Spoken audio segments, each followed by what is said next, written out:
Good evening! Ready to sleep na ako.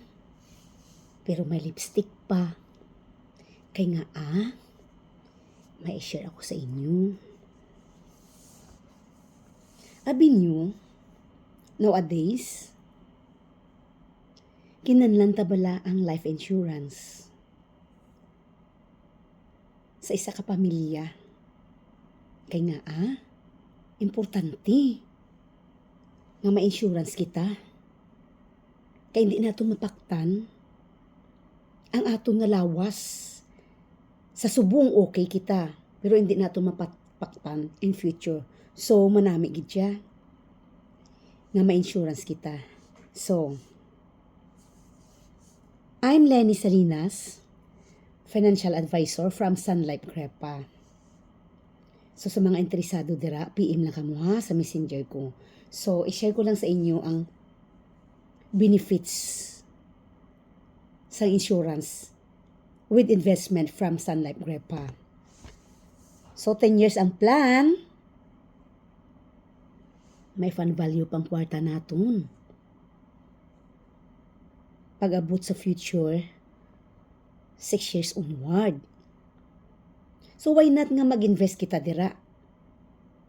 Kaya ang kwarta natong gali isa subong. Kung di nang nagakatukad to, wala gid pulos. No? Pero, kung maginabaydan kita kada bulan, quarterly gali, in future, stable na kita. Kaya after sang plan, parang retirement. So, sa Sun Life Crepa, di ba, life insurance with investment, may ara pagid nga hospital income benefit. Nga kung ma-hospital kita,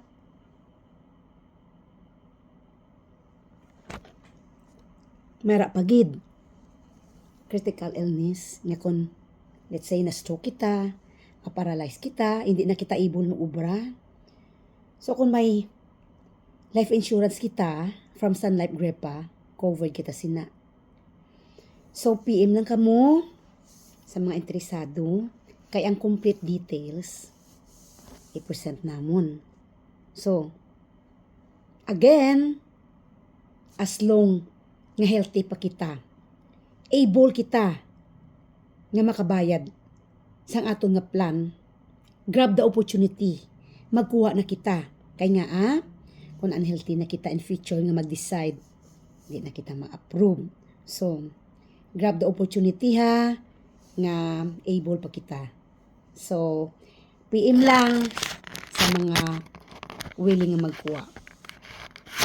Don't forget, Sun Life Crepa, my future kita, la la la.